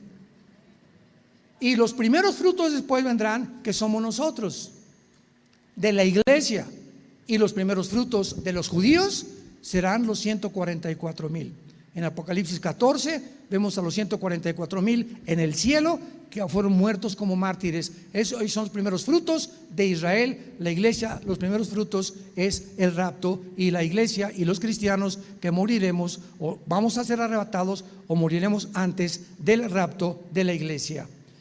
Así que la Biblia nos muestra que no existe tal cosa como un mundo de inconsciencia, que mueres y ya no sabes dónde estás, abres los ojos y lo primero que vamos a ver es a Jesús. Y mandará sus ángeles del tercer cielo a la tierra. Vas a cerrar tus ojos, ya descansamos. Nuestra madre, mi mamá, murió de 94, 95 años el año pasado, un año, un poquito más, y cerró sus ojitos y sabíamos claramente ya, así con una paz tremenda, ¿verdad?, que los ángeles vinieron por ella. ¿Se acuerdan de Génesis 35? Cuando murió Isaac, salió el espíritu y dice que fue reunido. Qué expresión más hermosa. Fue reunido con su pueblo. Todos los patriarcas del Antiguo Testamento tenían un lugar después de la muerte donde Dios los reunía, que ya lo vimos en el Nuevo Testamento. Era el Sheol o el Hades, que tenía el paraíso y el infierno separados por una valla. De un lado el paraíso, el seno de Abraham, del otro lado el infierno. Y hasta el día de la resurrección de Cristo, Dios saca a todos esos santos desde Adán hasta la cruz para llevárselos al cielo, y de la cruz a nuestros días, ausentes del cuerpo, presentes en el Señor. Ya no bajamos ninguno de nosotros al Sheol, pero el Sheol sigue estando el lugar de la sepultura de aquellos que rechazaron el evangelio de la gracia de Dios. Ahora, muy bien, regresamos a nuestro pasaje de primera de Tesalonicenses, y dice la Biblia en el versículo 15 de nuestro capítulo 4 que Pablo continúa explicándoles: por lo cual os decimos esto en palabra del Señor. Veamos el orden. Que nosotros que vivimos, que hemos quedado hasta la venida del Señor, no precederemos a los que durmieron, porque el Señor mismo, con voz de mando, con voz de arcángel, o sea, vendrá el arcángel Miguel con todos los ángeles en el día que venga por nosotros Jesús, y se tocará una trompeta.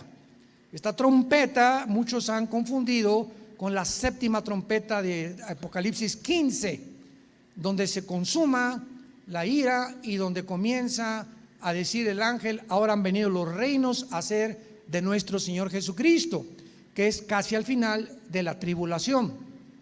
Sin embargo, las trompetas del Apocalipsis son de juicio, y en el Antiguo Testamento, en el libro de los Números, las trompetas eran tocadas para reunir al pueblo. Entonces, cuando se juntaban casi 2 millones de personas en el desierto, pues Moisés no tenía Twitter ni iPhone.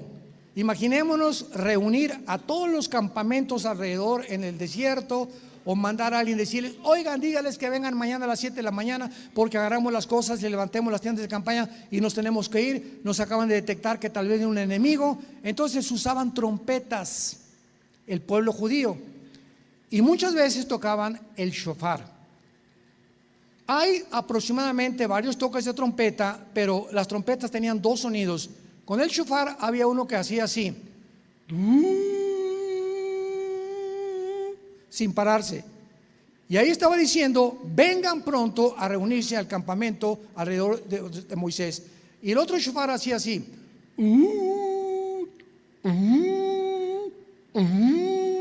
que era para que se reunieran, para comunicarles algo, pero no era señal de alarma. Y cuando Pablo dice que al sonido de la trompeta, él tiene que usar forzosamente el concepto del Antiguo Testamento. Ahora, entendamos lo siguiente: ¿cuántas fiestas tienen los judíos? 7, pero no son de los judíos, son fiestas de Jehová. Levítico 23, son fiestas de Jehová que se las dio a los judíos para representar y ensayar la vida de Jesús y la forma en la que el calendario de Dios se iba a llevar a cabo. Cristo cumple la primera fiesta, que es Éxodo 12, la Pascua. Él era el Cordero de la Pascua. Vienen después los panes sin levadura, el perdón de los pecados. Número 3, la fiesta de los primeros frutos. Y número 4, Pentecostés, donde viene el Espíritu Santo, nos une al cuerpo de Cristo y nace la iglesia. ¿Cuántas fiestas llevamos? 4. ¿Cuántas faltan? 6. Se tienen que cumplir. Y las 7 fiestas representan todas a Jesucristo. La próxima se llama Rosh Hashanah, que se celebra entre el mes de septiembre y el mes de octubre, y se conoce también como Yom Teruah, o la fiesta de las trompetas. Y es la única fiesta que nunca se sabe el día y la hora de cuándo va a ser. ¿Coincidencia? No estamos diciendo nada. No me crucifiquen todavía. Es la única fiesta donde varía el día y la hora. Todas las demás tienen un calendario perfecto, porque comienza en el mes de Tishri, que es septiembre o octubre del calendario que estamos viviendo tú y yo, gregoriano. Inmediatamente viene, después de las trompetas, Yom Kippur, la expiación, donde ya las trompetas suenan y Dios llama al arrepentimiento a Israel. Y después la última fiesta, Zacarías capítulo 14, que vamos a celebrar el milenio, judíos y cristianos, que se llama el Sukkot, o la fiesta de los tabernáculos, que es una fiesta que dura más de una semana, cantando, alegrándonos, todo, ¿verdad? Porque es la celebración de la victoria de Cristo y de que viviremos y reinaremos con Él por toda la eternidad. Entonces, la aproximación de la fiesta de las trompetas nos hace una relación muy cerca al rapto de la iglesia. Es posible que pueda ser en ese tiempo el rapto de la iglesia. ¿Es posible? Por favor, abren los oídos. Por la aproximación que tiene y porque se tiene que tocar la trompeta, ¿qué otra trompeta hay? No hay ninguna otra trompeta en el Antiguo Testamento para que se califique como la última trompeta. Y si hay una, es la última, tiene que haber una anterior y otra anterior y anterior. ¿Y cuántas trompetas se sonaban? Casi 100 en el Antiguo Testamento. Esta sería la 100ª, la trompeta del arrebatamiento de la iglesia. Ojalá Dios quiera, oremos que sea en este tiempo en que nos vayamos. Y no estoy diciendo que en el 2023 diga el hermano Alducin que viene Cristo.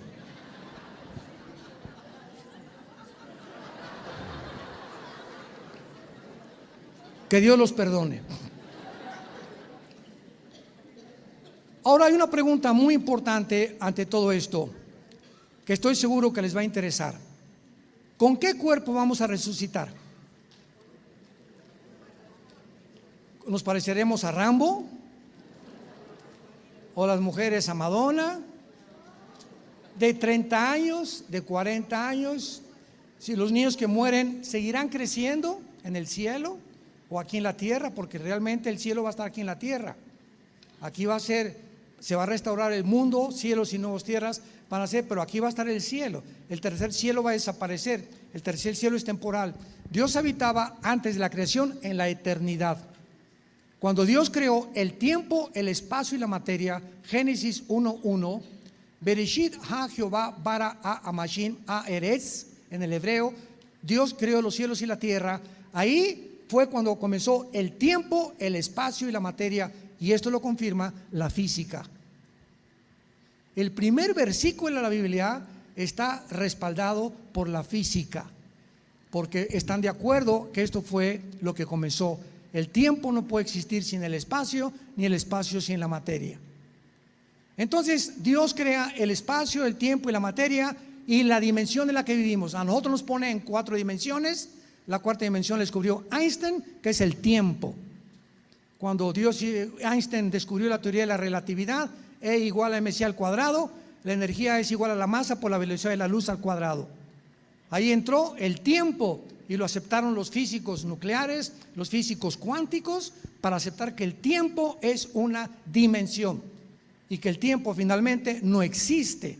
Es algo completamente que no se puede definir, porque el tiempo no es igual aquí que en Marte o que en Júpiter. Nos vamos en una nave a Marte y allá pasan 15 años, regresamos a la Tierra y tu esposa te dobla de edad.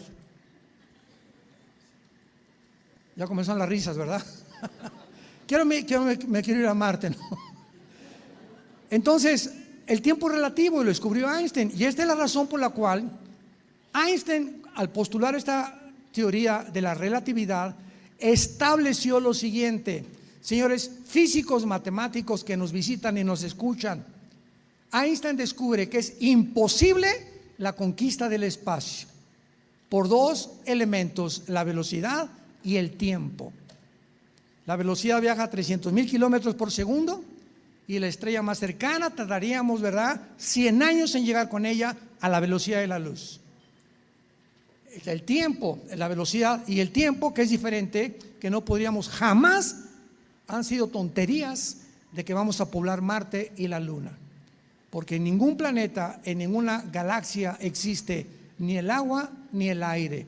Y aun cuando existiera, ¿cuántos viajes estaríamos tratando de hacer para poder ir y regresar? Ahí está 1 litro de agua, me regreso a la Tierra por más. Ahí está un poquito de aire, escafandras. Y otros están tan tontos y tan locos que quieren ir a la luna de miel. O yo prefiero Cancún, la Riviera Maya, ¿verdad? Imagínate con la escafandra no poder ni siquiera besar a tu esposa. Bueno, así está el mundo. Entonces, ¿qué cuerpo vamos a tener cuando resucitemos? Esto es muy interesante y lo encontramos claramente en Filipenses capítulo 3, versículos 20 y 21. Filipenses 3, 20 y 21. Mas nuestra ciudadanía está en los cielos, donde también estamos esperando no al anticristo, estamos esperando al Salvador, al Señor Jesucristo, el cual transformará o cambiará de forma el cuerpo de la humillación nuestra, para que sea nuestro cuerpo semejante o igual al cuerpo de Cristo cuando fue glorificado. Muy bien. Si nuestro cuerpo va a tener las mismas características de Cristo cuando resucitó, ¿cómo será? Bueno, vamos a retroceder en el tiempo, y cuando Cristo muere en la cruz, derrama toda su sangre. Levítico 17, la vida de la carne está en la sangre. Al derramar la sangre, derramó su vida. ¿Me van siguiendo? Fue su vida la que derramó en la cruz.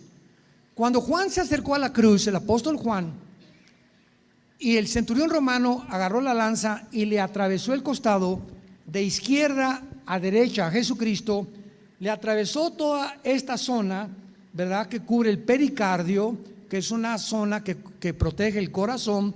Y Juan se acerca y escribe en su evangelio Juan: vi salir una gota de sangre con agua. Así está escrito en la Biblia, en el evangelio de Juan. vi salir, dijo Juan, sangre con agua. De acuerdo a la cardiología moderna, cuando se mezcla la sangre con el agua, implica rotura del pericardio, que es la capa que cubre al corazón. Entonces, esto da testimonio y contradice, ¿verdad?, lo que hay muchas sectas, que Cristo estaba vivo cuando lo bajaron. La misma evidencia científica 2000 años después, que Juan ni se imaginaba qué significaba la sangre mezclada con el agua, da testimonio que realmente Jesús murió en esa cruz.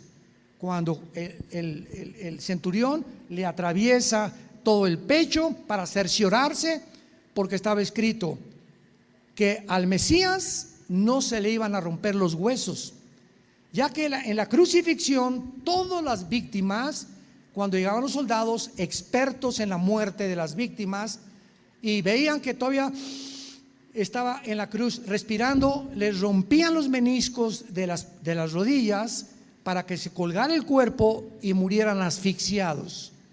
Porque si bajaban a alguien de la cruz, los romanos, y estuviera vivo, ellos eran condenados a muerte. Entonces el centurión, de una forma soberana de Dios, no le rompieron las piernas a Jesucristo, pero dijo: por si aquello de que no está muerto, le meto la lanza. Y aquí ya no puede haber ninguna cosa de que esa persona sigue viva.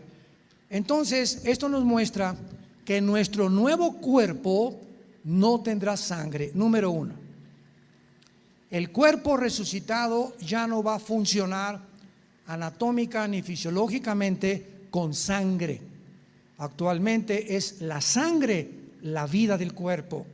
Cualquier enfermedad se encuentra actualmente en la sangre, se detecta en la sangre, en las plaquetas, en los eritrocitos, en los linfocitos, etcétera, etcétera, etcétera. Número dos, Cristo se aparece a los discípulos escondidos en un cuarto, sabiendo que tal vez los romanos los perseguirían ahora a ellos. Y ahí se encontraba Tomás, el dídimo, el agnóstico, el que decía: no, si yo no pongo mis manos en sus manos y en su mano en el costado donde salió la sangre, yo no voy a creer. Era una clase de, hay muchos cristianos que todavía siguen siendo agnósticos, que necesitan milagros para poder convencerse que Cristo vive. Entonces Cristo atraviesa la pared y sucede algo inexplicable físicamente con nuestras leyes actuales. Cristo le dice: Tommy boy, come here. Tomás se queda así y se acerca con Jesucristo. Y lo primero que Jesucristo le dice a Tomás enfrente de todos los demás: pon tus manos en mis manos y mete tu mano en mi costado. Y cuando Tomás pone las manos en las manos de Cristo, no atraviesa la mano de Cristo ni el costado de Cristo. No era un espíritu, no era un fantasma, estaba tocando algo sólido. Y tocó las manos y el costado de Cristo. Según tercera experiencia, nuestro nuevo cuerpo glorificado igual al de Jesucristo ya no estará conformado con la materia molecular que tenemos actualmente. Cristo tenía un cuerpo que podría atravesar la materia y al mismo tiempo adquirir la solidez de la materia y desaparecer y atravesar los átomos y la materia molecular que forma el mundo que nos rodea. Y finalmente el cuerpo de Cristo, cuando se apareció en Emaús a dos discípulos, no estaban pidiendo macochongo,